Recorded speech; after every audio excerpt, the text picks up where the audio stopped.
Today is the 3rd of September, 2004, and this is the beginning of an interview with Mr. Ed Tooley. I'm going to give your full name, Mr. Tooley. It's Edmund H. Tooley III. Right. Mr. Tooley lives at 513 Dumbarton Drive here in Shreveport, Louisiana. He was born on the 8th of September, 1920. On the 27th of October, 1943, he married Doris Elaine Wertheimer, who has passed away in 1977. They have 5 boys, 5 children, all of them boys, 8 grandchildren, and 4 great-grandchildren. And I'm Phil Lynch, interviewing for the Norton Art Foundation. Thank you very much for coming down, Mr. Tooley. It's been enjoyable talking with you for the last few minutes. You're welcome. Tell me, where were you born? In New Orleans. In a hospital, in a house? In Charity Hospital. Charity Hospital. In New Orleans. What was your father's occupation at that time? Daddy was the chief clerk for the gas company, New Orleans Public Service. Do you have any background about him, where he came from? Or yes, he anything like that? He lived at 2023 3rd Street with his mother and dad and 11, 12 siblings. Really? Big family. Yes, and my grandfather was a sugarcane weigher on the docks in New Orleans, and Dad grew up on the fringe of the Irish Channel in New Orleans, and I think he went to about the 5th grade in those days. Is that right? Yeah. And he went to work for the railroad for about 5 years, and then he got a job with the gas company and stayed there for about 45 years until he retired right after the war ended. I think he worked a few extra years on account of the war. And was his family in New Orleans for many, many years? Did they go way back in New Orleans? No, my grandfather, as I understand it, came from around Natchez, Mississippi, on a plantation. And Natchez was the area capital at that time. Actually, he was on this side of the river, on a plantation. But it was in Mississippi at the time, on account of the way the river goes. Yeah. And he went into the service in Drew's battalion from New Orleans in the war. Are you talking about your grandfather? Yeah, in the Civil War. In the Civil War. Yeah, and in the battle of around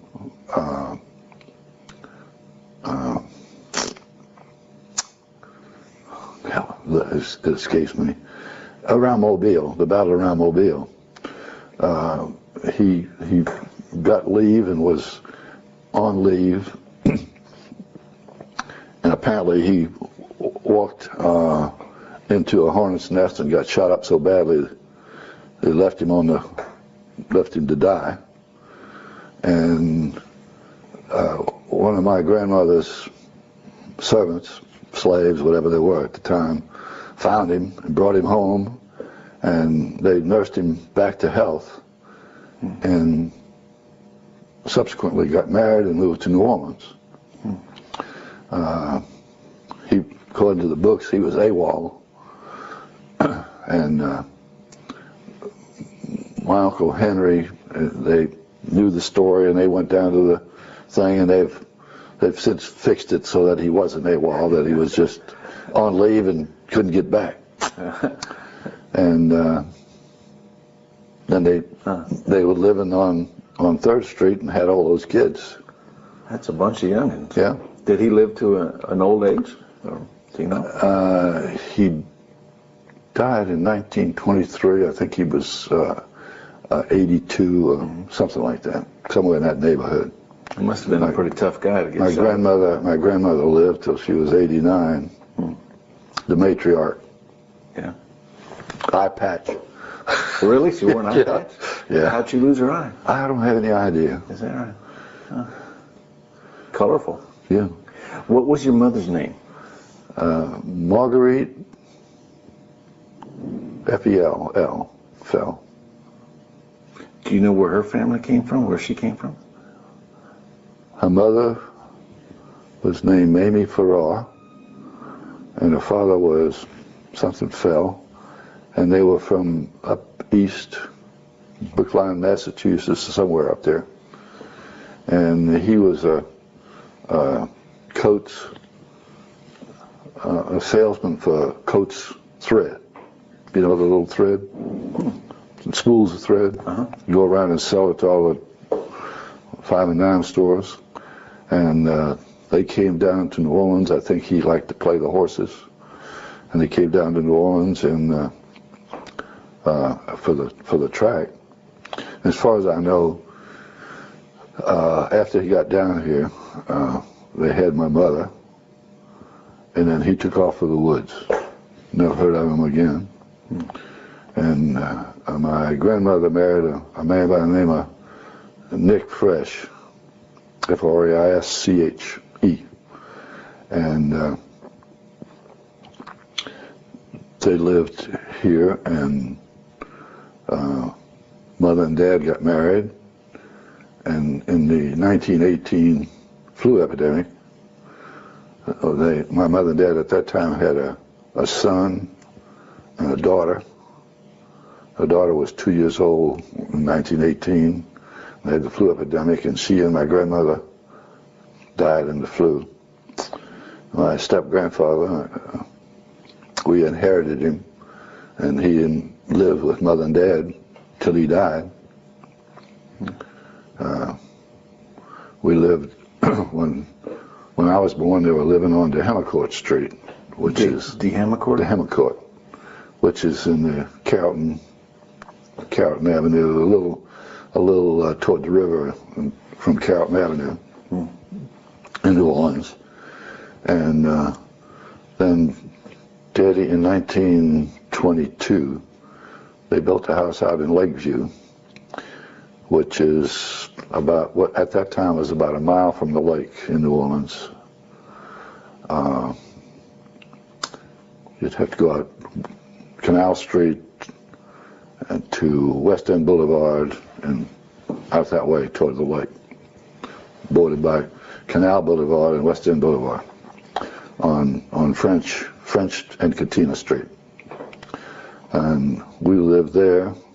Well, I lived there until I was 18 and went to LSU. And then when I left LSU, I went into the service, so I hadn't really lived there anymore. I see. And mother and dad had,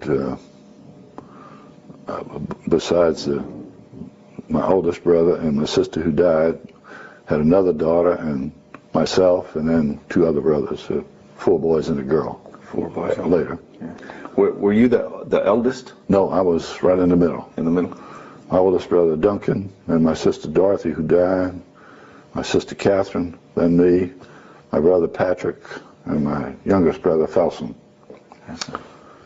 My oldest brother's gone, my sister's gone, Patrick is gone, and it's just my other brother Felson and myself, my youngest brother. I see. Your grandfather, your father's father, who was in the Civil War, he died before you were... He was 20, I was 3 years old when he so you died. probably don't remember him, right? I didn't remember him at all. Yeah. But I remember my grandmother, so I was about 16 when she died. And that was the gathering place. For holidays, we'd go to Grandma's house. Yeah. For Carnival, we'd go up to Grandma's house, and then we were about 5 blocks from St. Charles Avenue where the parades would pass, and we'd all congregate there, and then everybody'd go up there for the parades, and then we'd come back and so forth. And she sat in her big rocking chair and like the Pope gave a blessing. Were those was the Mardi Gras substantially different in any way than it is today? Back then, is it pretty much the same thing? Well, it's pretty much the same. Of course, in those days, you had two sets of parades. You know, you had the Rex and all the white parades would go down St. Charles Avenue and go down. I can't think of the name of the club, but there's a big private club on Canal Street where the float would stop and the king would toast the people up in there, you know, and vice versa. And then they'd go on. Then you'd go back on Jackson Avenue, back in that neighborhood in the black area. They'd have the Zulu parade. Is that right? So it was segregated back then? Oh yeah, it was the Zulu. We'd all go look at the Zulu parade because it was a riot. You know, they'd be in all these Indian costumes, magnificent Indian costumes. You know, like American Indian. Yeah, with the big feathers and kind of like the what do you call it? The drummers. What do you call those up in the big parades up in New York when they have all the guys with the stuff? Anyway, they had fabulous costumes, and they had their little parades, and they'd all be 3 sheets in the wind, you know. They'd have their band, the black band, you know, with the banjos and all that kind of stuff. It was really great. Living in New Orleans in those days was fantastic. You didn't have very much crime, and where we lived out in Lakeview, it was a kind of, it hadn't grown up. It was they had dairy farms. People had cows. We had a cow. Did you really? Yeah, we had a cow. My brother had to take it out, and once a year it would go get serviced, you know, and to keep the milk flowing. And we had chickens, and Daddy raised pigeons, and he had a little garden in the back, corn and peas and tomatoes. Was this during the Depression? Yeah. Or before? Oh, it was during the Depression. Well, the Depression was from about 1924 to 1932. Maybe even later than that. Did you have enough to eat during the Depression? Well, we were fortunate. Daddy didn't lose his job. They cut his pay, but he didn't lose his job. And then Nick Fresh he was a state legislator for a couple of years, and then he was a chief crier in the court, you know. Oyez, oyez. You know, the court's in session. So he had money coming in, and Daddy had some money coming in, and then we supplemented that with the vegetables and milk and cheese and stuff like that you got from the cow. So, other than the fact that we didn't have any money to buy clothes and stuff like that, we all wore second-hand clothes. A very close friend of our family had 2 girls and 2 boys, and that but among us, we rotated the clothes. You know, as one went down, and we'll pass it over here. You know, I used to hate that overcoat. God, well, it looked like a GI overcoat. And we had, I wore knickers in high school. Didn't you? Yeah.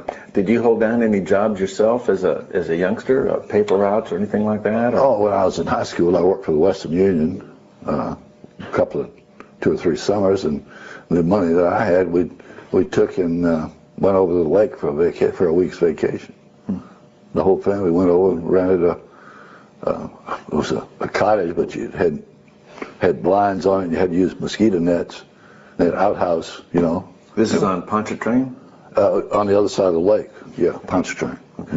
Over in Amandaville, okay. Which is now a bedroom community of New Orleans with $1 million houses and stuff. Yeah, that's the way it goes. Yeah. So it was a good life. We enjoyed it. What did you do for fun when you were a little kid? Well, we had a lot of open spaces. We had wars, you know. We dug trenches, you know. Was it right after World War II? We dug trenches and we played war. We climbed trees and played Tarzan. My good friend fell off the tree and broke his arm, and his daddy was the manager of the New Orleans Pelicans baseball team, and his oldest brother was a baseball player, and he was going to be a baseball player, and he fell and broke his arm. Really. Is that pretty well terminated? Oh no, it just terminated him climbing trees. Boy. No, they had a little dynasty going. His daddy was the manager, and then his oldest brother went to the Giants, I believe, baseball team. And then when he graduated from high school, I think he went to the Giants. And then his younger brother went up there also. So all three of them went to the big leagues. Played 2 or 3 years. Well, that's been pretty good. They were very good. Were you active in sports? Did that interest you? Well, I was not very fast, but I didn't play baseball. I played football in high school. And I played freshman basketball at LSU, but hell, they imported people from Indiana, you know. Did they really? Oh yeah. That's a big deal up in Indiana. My roommate at LSU got 2 scholarships at LSU, one for basketball and one for golf. My God. And he was an excellent basketball player. And you know, they played bam, bam, up and down the court basketball, speed basketball. And he played all 4 years while he was there. Of course, he had a job on the campus that he never went to. That was just so he'd have money. And he played golf also. In fact, when he graduated from school,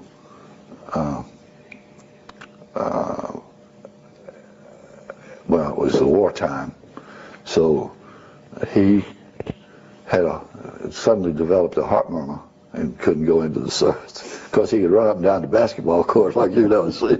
Anyway, when the war came along, he became the coach at LSU for a couple of years of basketball team. Then he married this girl who her daddy owned a sandpaper firm, and he went on the golf tour selling sandpaper. I mean, on the pro tour, he was pretty good. Really? He played several years as a pro. Huh. Then he came back and went amateur again. And last I heard, he was, in fact, I talked to his, I think it was his second wife in High Point, North Carolina. He had a business making all the furniture, the metal pieces for furniture, the knobs and all that kind of stuff. Mm-hmm. And last year I talked to her, and he had just had multiple strokes. He was in a nursing home. That's rough. Yeah. Which high school did you go to? Samuel J. Peters. Was that public? Yeah, public school. They called it County High from commercial high school. You know, it was a commercial school. Shorthand typing, business, administration, all that kind of good stuff. Oh, I see. That's why I didn't have any math. I see. I wasn't interested in going to college. I didn't like studying. Yeah. And so I went there and graduated from there and played football for a couple of 3 years. Professional football? Or? Huh? No, high school football. Oh, high school. Okay. Yeah. When did you graduate? In February of 39. 39. What did you want to do with your life at that point? Or did you have any clear idea? Yeah, I just needed to get a job. And I applied everywhere and still in depression. And so I said, well, if I can't get a job, I'll go to school. So I went to LSU. Back to studying. Yeah, I took some remedial courses, you know. Well, what kind of courses did you take? What did you major in? I was going to major in forestry. Were you a hunter and fisherman in those days? No, I wasn't. I was a city boy. Didn't do much of that in the city. Yeah. There was no place, no room to do it. Yeah. As I said, we lived out on the outskirts of town, and to go anywhere, we didn't have a car. Didn't you? No. How'd you get places? Catch a streetcar, or you walk, or you ride your bike. In fact, when I worked for the Western Union, that's what we did. We rode our bike. I'd have to ride from my house, which was out in Lakeview, about 7 miles into town to the place I was working out of, up on Lee Circle, which on St. Charles Avenue in Howard, which is about 7 miles from my house. And then I'd ride that bike all day. We'd go miles and miles and miles delivering telegrams. Then I'd ride the bike home in the evening. You put a lot of miles on that thing. Yeah, on my behind too. Yeah, boy. Yeah. That's hard work. Mm-hmm. Wow. But it was good. And then my brother worked for the Corps of Engineers, so the other summers I got a job with the Corps of Engineers working one summer in Franklin, Louisiana, another summer in LeCount, Louisiana, got ECOMPTE, LeCount, and another summer on a quarter boat. Quarter boat? Quarter boat. What is that? Quarter boat is a housing boat for the Corps of Engineers. They have a whole slew of cabins. The whole center part of the boat is a dining room and a big kitchen. And all the crew lives on the boat, and they can move the boat anywhere they need to cruise. I see. How many crew could live on that? We had about 20 of us. We had a guy from Tulane, two guys from Tulane, and me from LSU working on there. I can't think of his name right now, but he became a doctor in engineering, and he was one of the first people to use pre-stressed concrete. I mean, he was one of the innovators with pre-stressed concrete, the engineering professor at Tulane. Anyway, and the other one worked for the city of New Orleans. Did your family ever go to New Orleans for an evening, see a movie, or go to a restaurant or things like that? Back in those days, you didn't have money to do that kind of stuff. In fact, the first time I ate in a cafeteria, when I started going with my wife, her father took us out on a Saturday. They used to go to the cafeteria every Saturday for lunch. And he said, meet us down. That was the first time I'd been in the cafeteria. How old were you about then? About 18, 19. Is that right? Yeah. Did your mother do all the cooking at home? Sure. Yeah. So back in those days, the jobs were divided. You had men's work and women's work. Right. Right. Mother did the washing and the cooking and the cleaning and the taking care of the kids, and Daddy worked and come home and work in the garden and that kind of stuff. When he got home about 5 o'clock, time for him to take his tie off, and we'd sit down and eat dinner. How did he get to and from town? Streetcar. Streetcar. Mm-hmm. What do you think a meal would have cost in those days at the cafeteria? Can you remember? Probably a couple of bucks. Yeah. Did you ever go to any movies? Yes, we had local theaters, community theater. Like there was the Carrollton Avenue show, and we'd get a quarter to go to the show. That would be 15 cents to ride the streetcar, 14 cents, 7 cents there and 7 cents back, and a dime to get in the show. Really? And that's what you got. That's it, huh? Do you remember any of the movies that you saw? Most of them were serials, what's his name, Gene Autry and that kind of stuff. Yeah, westerns were really big. Yeah, and it was a serial, that was great. You'd go and with your ticket, you got a chance on winning 5, 6 glasses, to take home, or some kind of little trivial stuff, junk that if you had it now, it would be worth a fortune. Yeah, right. It would. Yeah. Life was easy and pleasant. We had a big ice cream store at the cemeteries, Cemetery Road. Oh, okay. Not at the cemetery. Well, the cemetery is right across the street. Really? And surrounding it were the cemeteries. And the next door was the marble place where they cut the Seems like an tombstone. odd place to put an ice cream store. Well, it was centrally located. Okay. And we would walk. It was about 1.5 miles from the house, and we get about 8 of us, and we'd walk over there, having fun along the way, and then we'd get a ice cream cone or half a pint, and then we'd eat that on the way back home. It'd take up a couple of hours in an evening. So the pace was just slower. Oh yeah, Or slower. we had where the New Orleans Expressway is right now, going across the lake. Okay, yeah. Mm-hmm. was a canal, what they call the New Basin Canal, and they'd have watermelon schooners. They built locks down there, and they had watermelon schooners that would come from Mandeville and Covington and over across the way, Hammond. They'd bring watermelons in on those boats, and we'd all swim in the canal and throw watermelons over the side. Would you? Yeah. And go fetch them. Yeah. And we'd swim. We'd go skinny dipping at night. Yeah. It was easy. We'd play. They had a big neutral ground from where the streetcars would run. Neutral ground. Well, the streetcar tracks were here, and the road was over there, about 200 feet. So the space in between? It was called a neutral ground.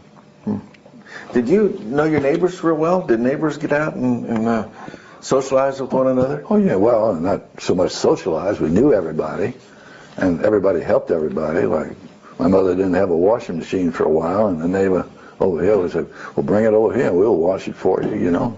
How'd she wash before she got the washing machine? Scrubbing board. You're motioning with your hands on scrubbing board. Yeah. Oh boy, that had to be a real treat. And we lived right across the street from the school, St. Dominic School, Catholic school. St. Dominic's was a Catholic school, grammar school. Grammar school. Yeah. Catholic grammar and we lived diagonally across the street from it, and there was a house right across the street from us that the people sold to the church, and they made that a little convent for the 4 or 5 Carmelite nuns that were teaching at the school. The main convent was out on Robert E. Lee Boulevard, which is right at the lakefront. They have a big convent out there. It's still there and still operating. And so just had to walk across the street to go to school, but it's hell when the nuns lived right across the street from your parents. You had to be careful, didn't you? Do you think you got a good education from that school? Oh yeah, I would have if I'd studied. My sister got a good education, and she went to public high school and then got a scholarship to Dominican College. Mm-hmm. And the other 2 brothers did all right also. So. During the 1930s, the latter part, I guess, were you and your family aware of what Hitler was doing over in Europe? Were you keeping up with that situation? What did you think of him? Well, I thought he was a monster. Right. Just like Saddam Hussein in Iraq. Mm-hmm. Yeah. You didn't. He kicked out. He moved Adenauer out completely. Hitler. He took over. And when Adenauer. Wasn't he the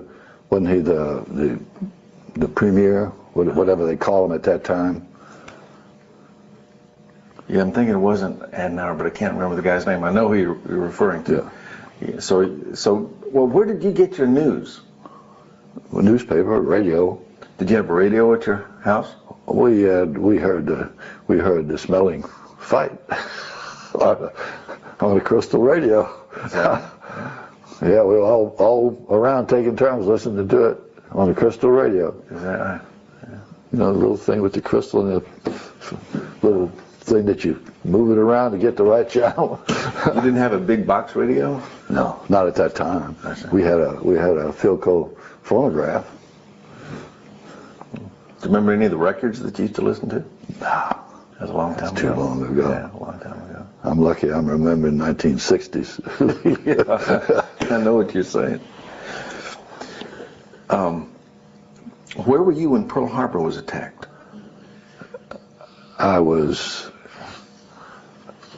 When I heard it, it was a Sunday afternoon, and I was laying in my bed listening to the radio.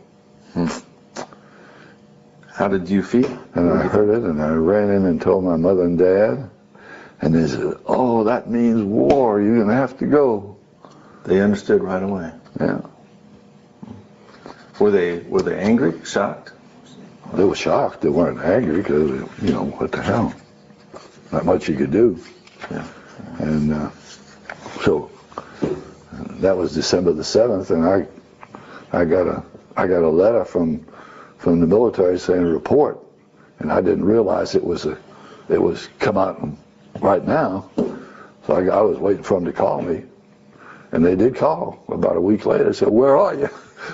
So right? then I went. Yeah. Did you have a telephone then in those Yeah, days? Galvez 3849. What was it? I'm sorry. Galvez 3849. Is that right? Yeah, it was a two-party line. Was it? Yeah, most of them were party lines back in those days, weren't they? Yeah, private line was. Yes, we didn't get up in this area. We didn't get rid of 8-party line until about 30 years ago. 30? 30 years ago, we had a $20 million program up here just to get rid of 8-party lines. Here in Shreveport. And the Shreveport and the surrounding areas. Did your older brother go also? He was working for the Corps of Engineers, and they sent him to Newfoundland to help build an air base there. And he was a GS-15, I believe, which is pretty high. It's very high. And he wanted to get. He said, "I'll get in the Army if you give me a majority." They wouldn't go that high, so he said, "I'll just stay where I am." So he stayed with the Corps. Then he came back to the States after that, and when the war was over, his job was to turn over all the hotels along the Atlantic coast that the government had taken over for various and sundry things. Then when he left that, he went to work for the New Jersey Turnpike Commission as an assistant administrator. And he started building a house in the Palisades. And his wife and 2 kids said, "We're tired of this Yankee land, we want to go home." So they moved back to Baton Rouge. So what did you want to do as far as the military was concerned? Well, I stayed in for 5 years. No, I mean, when you knew you had to go in. Oh, I was going to be a pilot. Why did you choose that? Well, when we were in high school, there were a couple of guys, buddies of mine. We were over at his house, standing out in the front shooting the bull. I guess there were AT-6s or something came over from Randolph, were flying over. And they had the red, white, and blue tails, you know. And we said, "Man, that's what I want to do." 2 of us, that's what I want to do. And the third one said, "Not me, I want to keep my feet on the ground." Well, that one, his brother had an appointment to West Point. And he went there 2 years. And I guess he got the hots for his girlfriend, and he got out and got married. And his younger brother, that one that didn't want to fly, they gave him the appointment. And at that time, the war was on, getting ready to be on, and it was one of the 3-year deals. So the other guy and myself became aviation cadets. And that one that became a cadet with me went to Europe flying P-47s. I became an instructor, and the other one finished West Point, went to Stewart Field, got his wings, didn't want to fly, and he went to Europe in A-20s. And coming back from a mission in Germany, one of the other planes got shut up pretty badly and came over and cut his tail off. Flipped him over, and he held the plane up till the other guy got out of the airplane, and he went in with it. It's a shame. He was the only one that didn't want to fly, and he's the one that got killed. Isn't that so? So he might have had a premonition. Maybe. Had you ever been in an airplane before? Ever flown one or flown in one? I had flown one, but I had been in one when I was at LSU. I went over to see this girl that I was going with, and she had a friend who had an airplane, and he took us out for a ride. Is that right? You liked it? No. Not particularly. You know, kind of rough, huh? Oh, yeah. Where did you go for basic training? Well, I went to Randolph, Maxwell for pre-flight. And that was an experience. What was it like? What did they have you doing? Well, they shaved your head first thing. Then we never walked. Everything was double time. And get up in the morning and get out on the ramp or on the field in a pair of blue pants with a gold stripe and a gray sweatshirt and do calisthenics in the cold, and it was cold, ice on the ground. And then every other day we'd run that 5 miles around the perimeter, and then we'd go to classes. And well, it was funny, while I was there doing my little running across the street, saw a guy that I knew who had gone to LSU and gotten his commission. We were in high school together, but he was a couple of years ahead of me. We played football, and I saw him, and I yelled out at him, "Hey, Lord!" And a couple of the other officers that were with him didn't appreciate that worth a damn. And they chewed the hell out of me, and he said, "I'll see you after a while." Well, that night he came over to the room, and we sat down and shot the bull. In fact, he washed out, and he stayed in the Army, and he got out as lieutenant colonel, and came back to New Orleans, and he was the director of civil defense in New Orleans for a number of years until he died. But some of the things that go on. Yeah. Was it difficult physically for you? No. Not that tough, huh? No. I'd been playing football, so. Yeah. Did they train you with on any weapons at that time? Not there. Or anything? Not there. Okay. We had, later on, we fired, we had to qualify with the pistol, and we fired the rifle and a submachine gun. Is that right? Yeah. What kind of submachine gun was it? 45 caliber? It was the one with the round barrel around it. I don't remember what it was. Okay. But I know that when you fired it, if you didn't hold it down, it took off with the woods. The barrel jumped up. Yeah. How long was pre-flight? About what, 6-8 weeks? 6-8 weeks, I believe. Okay. Yeah, 8 and 8 and 8. Where was your next stop? Went to Camden, South Carolina. Civilian flying school. Tell me about it. What was it like? This is basic flight training? No, primary. This is primary. I'm sorry. It goes pre-flight, primary, basic. Is that how it goes? Okay. Then advanced. Okay. What did you fly? The PT-17, I believe, or 19, PT. It was a primary trainer, the 2 wings, the yellow apparel like the Navy had. Well, we had the same thing, only we didn't paint them yellow. It's open cockpit? Yeah, two cockpits. What was that like, flying that thing? Well, it was fun flying it, but for me it was terrible because I got sick every time I went up. Every 30 minutes I'd be over the side. Oh, no. And the instructor said, he said, I've got to turn you, he said, I'll give you to a civilian check pilot. Well, I'd go and I'd do all the maneuvers, come back down, and I'd throw up again. And this went on, and finally you had to go to the Army check pilot. Well, I passed. Then I soloed, and after I soloed, I was all right. I was on my own. And I only got sick one other time after that, and that was when I was an instructor in basic flying. I had my appendix out. And, if you were a cadet and you had appendicitis, they washed you back a whole year. And I was back in a month flying. Well, when I came back, that first flight was a orientation flight where you take the student up and you show them around the field and you do lazy eights and chandelles and all this kind of stuff. And the more I did that, the sicker I got.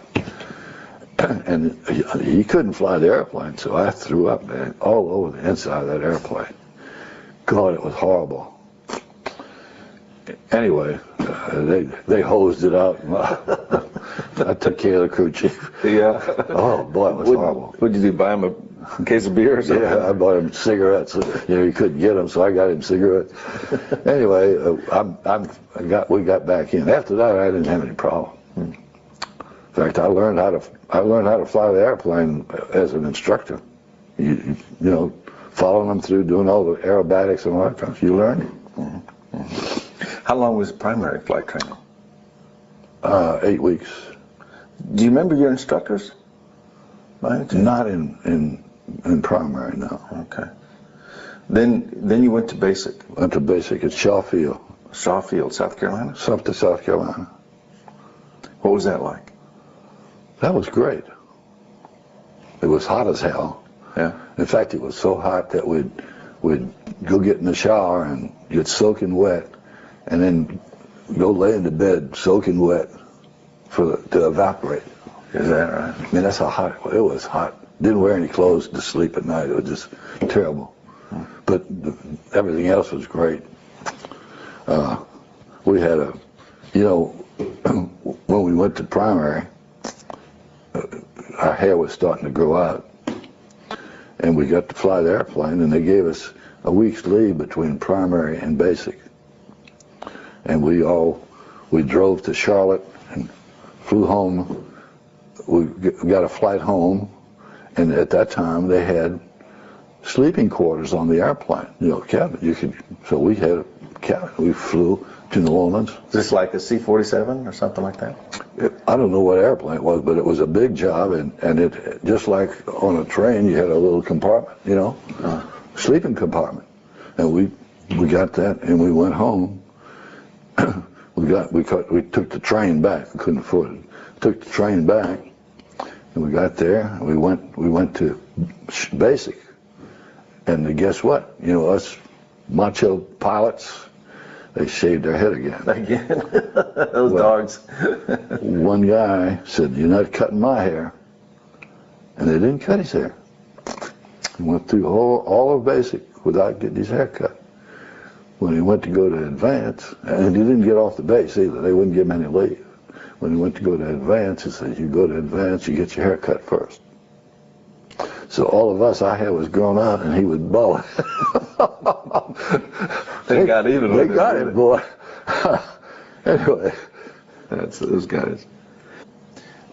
Did basic last about 8 weeks also? Yes. Okay. And what kind of aircraft were you flying? A BT-13A. BT-13A. Now that's not open cockpit, right? No, it's closed, but it's wheels down and locked, welded. And it's non-retractable. Non-retractable. Yeah. And my instructor was Dusty Towers. Dusty Towers? That's the guy that got killed over in Africa. Flying the P-39 that I was telling you about. Oh, yeah. Told me about that earlier. Mm-hmm. Was he a pretty good instructor? Oh, he was great. What kind of stuff did they teach you? What were you actually doing? Well, formation flying, night flying, short field landings, all kind of maneuvers. What kind of instruments did you have for navigation? Needle ball and airspeed. That was it? That's it. How did you navigate though? We had, Yeah. Well, we had instrument flying. We flew on needle ball airspeed instruments. We actually did instruments in an AT-6, but we only had 1 or 2 flights. With the, they'd black you out. We didn't get much instrument flying until you got to advance. Put a hood over the canopy. Yeah. Mm. The needle ball and airspeed, we should probably mention that was in the days before the attitude indicators or the artificial horizons. Yeah. So it was a little trickier to maintain right. attitude, and the ball was a turn indicator. Right. So you had an idea if you were turning. Keep the ball and the needle in the middle. Yeah. And watch your airspeed, because that tells you when you're going up and down. Yeah, right. You had an altimeter. Yeah. Sure. Did you have a vertical velocity? Rate of climb indicator? At Yeah. that time? Did you? Okay. Pretty primitive, but you didn't have anything like radio navigation, long range, or lowering, or any of this? No, none of that. How'd you navigate at night? Again, just visually? Visually? Yeah. You didn't have to learn the stars or anything like that, did you? No. Mm-mm. Thank goodness. Thank goodness.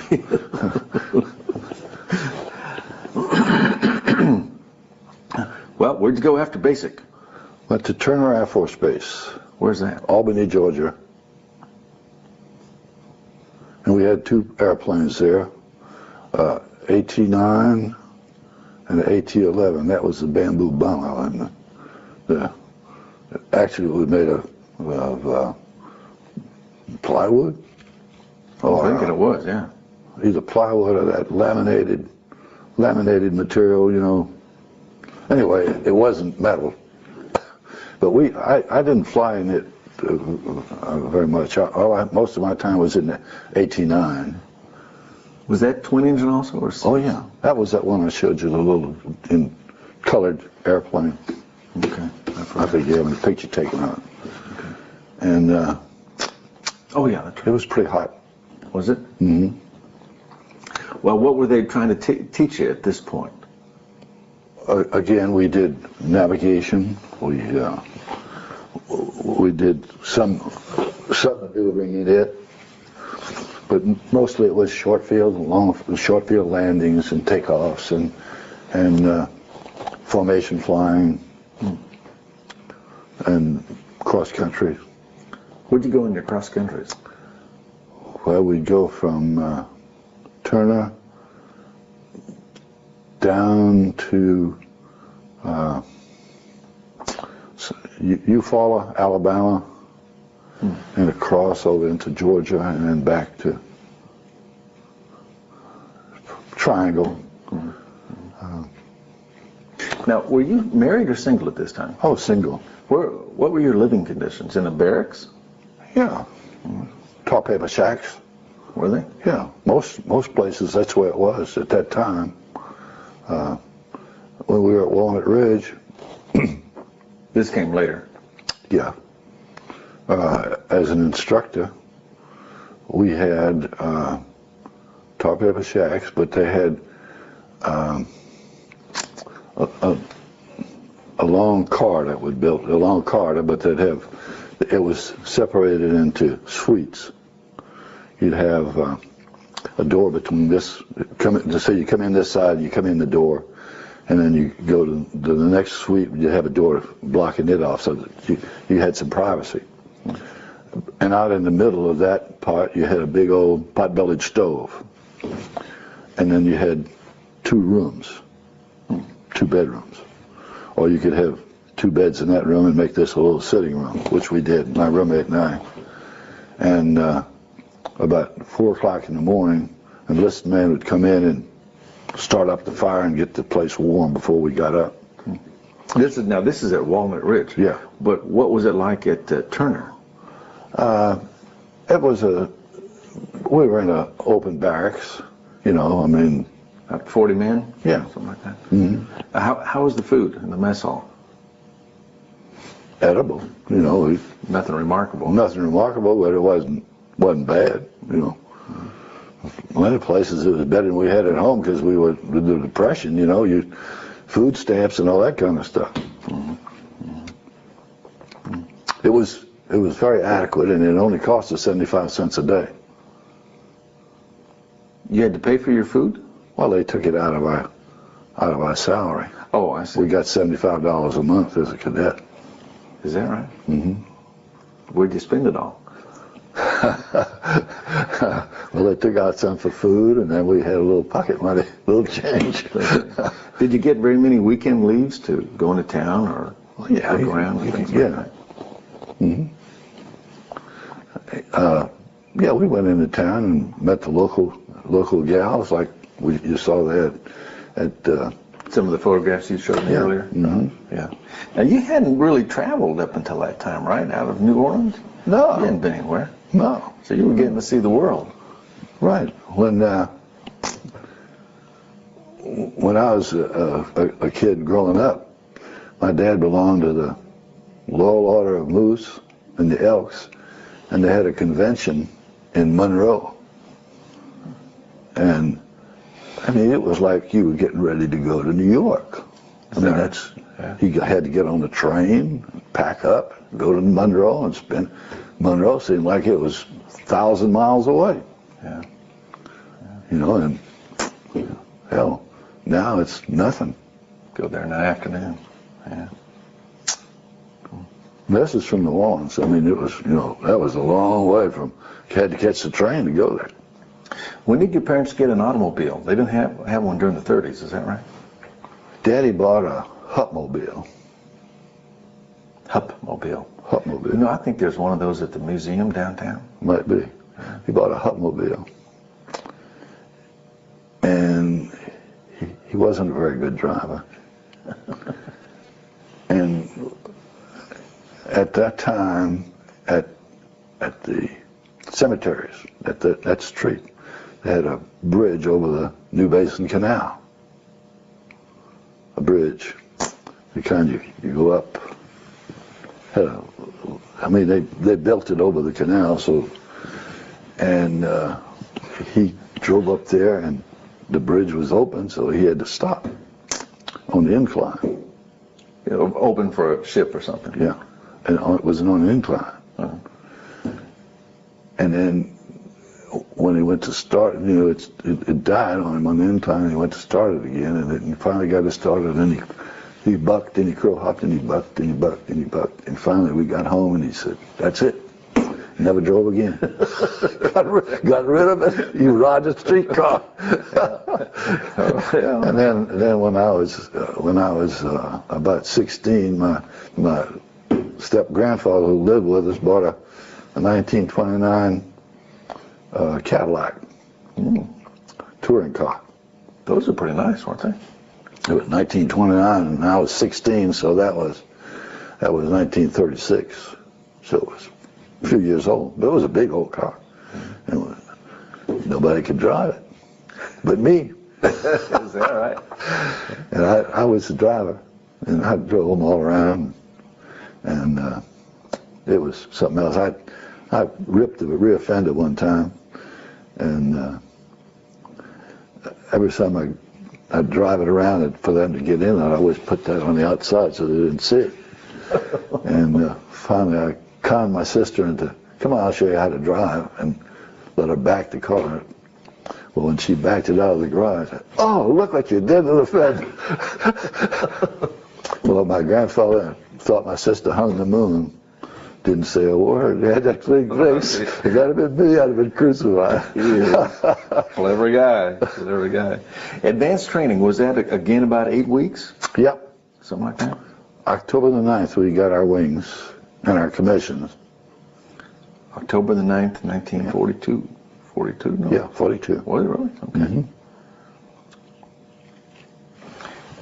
What were your options at that point? Where were you going to go? Well, I had three choices. I could either go to B-17 school down in Florida, Monroe, Louisiana, flying AT-7s, I believe, which they use for navigation training, or I could go to Greenville, Mississippi, and we didn't know what was there. And we selected that because it was close to New Orleans, where I could go home on weekends. What did you discover when you got there? I discovered that it was a basic flying school.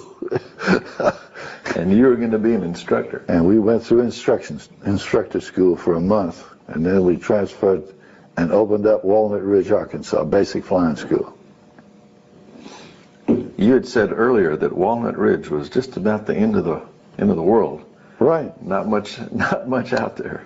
Well, the town itself had 200 people during the week and 1,200 on the weekend. Is that right? When all the people came into town. Was it pretty wild? No, it was very, very quiet, very tame. Nice little country town. Was it? We were big time. We'd go into the local barber shop and get a haircut and a shave and a facial massage and all that kind of good stuff for about $2. So we lived it up. What was your salary about? I think we were making $150 a month. Really? Yeah. Now, was that pretty good money in those days? Heck yes. Yeah.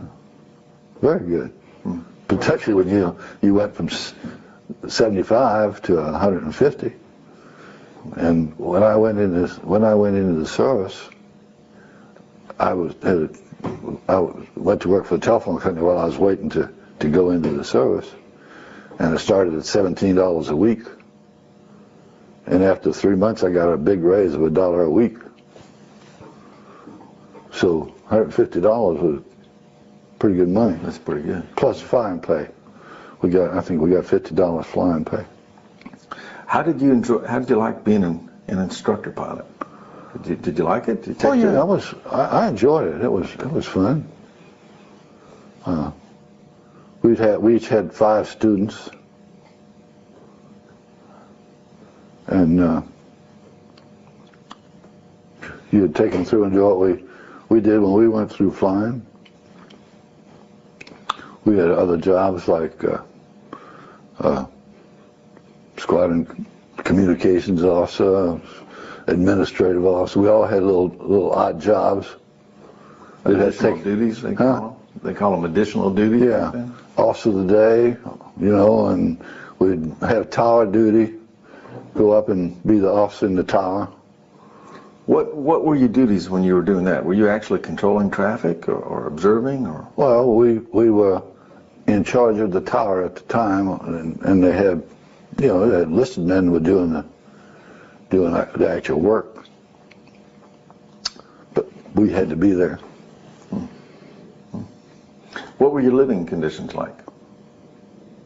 Well, as unmarried, we lived in the BOQ, and we had a potbelly stove out in the anteroom, out in the middle that the enlisted men would light up about 4 o'clock in the morning, and we had like a little suite, 2 bedrooms, your roommate and yourself.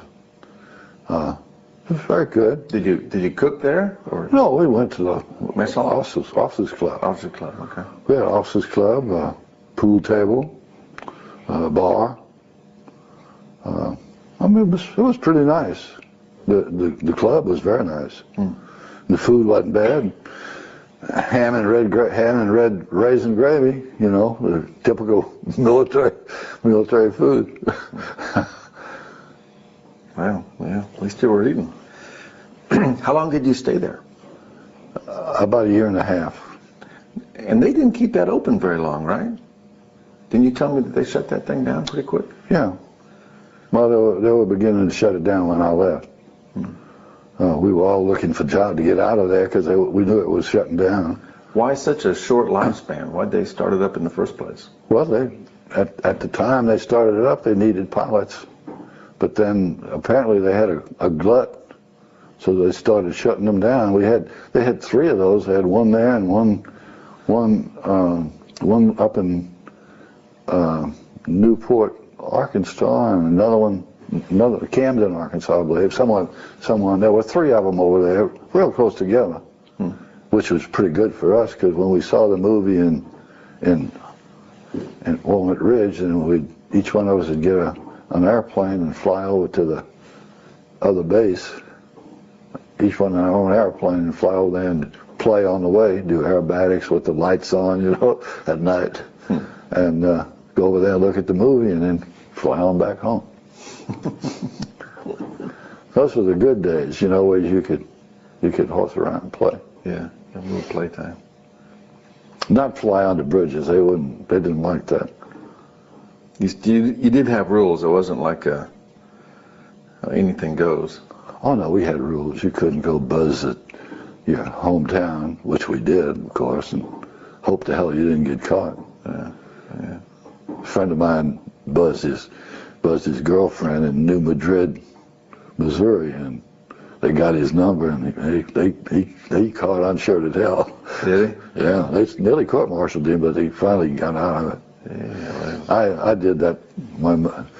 I buzzed the house, so neighbor, that my mother was over at a neighbor's house. They were all doing this Red Cross stuff, you know. And I had taken off from the Naval Air Station out there, going back.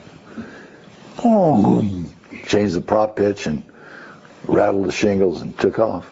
Thankfully, they didn't get the number of the airplane. Where'd you go after they shut down Walnut Ridge, or about the time they were shutting it down? Well, while I was at Walnut Ridge, I went to Spencefield in Moultrie, Georgia, and checked out in the P-40.